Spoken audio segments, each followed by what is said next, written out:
오늘 원달러 환율은 달러당 1484.9원으로 상승 출발했습니다. 이는 올해 들어 가장 높은 수준에 근접한 수치로 원화 약세가 과도해지고 있다는 우려가 커진 상황이었습니다. 이런 흐름 속에서 정부와 통화당국이 동시에 강한 메시지를 내놨습니다. 기획재정부와 한국은행은 공동으로 시장 안정 메시지를 발표하며 원화의 과도한 약세는 바람직하지 않으며 정부의 강력한 의지와 정책 실행 능력을 곧 확인하게 될 것이라고 밝혔습니다. 이는 단순한 원론적 발언을 넘어 시장에 직접적인 경고 신호를 준 것으로 해석됩니다. 장 시작 전에는 김용범 대통령실 정책실장도 이제는 말이 아니라 행동으로 대응할 것이라고 언론에 밝히며 이른바 구두 개입의 수위를 한층 끌어올렸습니다. 구두 개입이란 실제로 돈을 투입하기 전 발언을 통해 시장 심리를 먼저 흔드는 정책 신호를 말합니다. 이 같은 메시지가 이어지자 환율은 빠르게 방향을 바꿨습니다. 오후 들어 하락폭이 커졌고 오후 3시 30분 기준 원달러 환율은 1449.8원을 기록했습니다. 하루에만 33.8원이 떨어진 것으로 이는 2022년 11월 이후 약 3년 1개월 만에 가장 큰 하루 낙폭입니다. 시장에서는 이번 움직임을 단순한 말뿐인 대응으로 보지 않는 분위기입니다.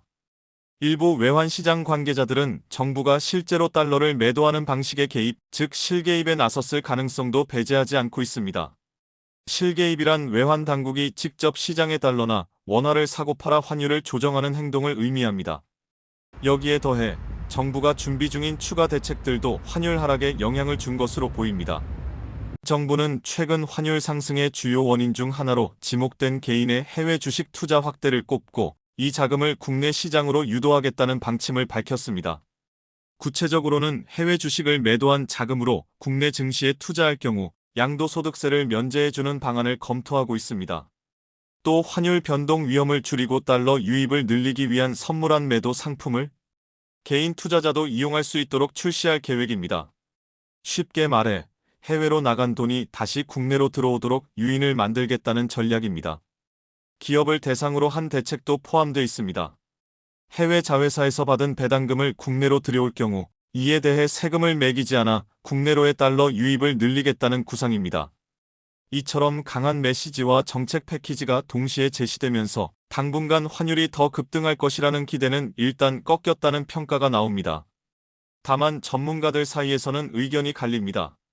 이번 하락이 일시적인 정책 효과에 그칠지 아니면 환율 흐름 자체가 안정 국면으로 들어설지는 앞으로의 글로벌 달러 흐름과 실제 정책 집행 여부를 더 지켜봐야 한다는 분석이 우세합니다.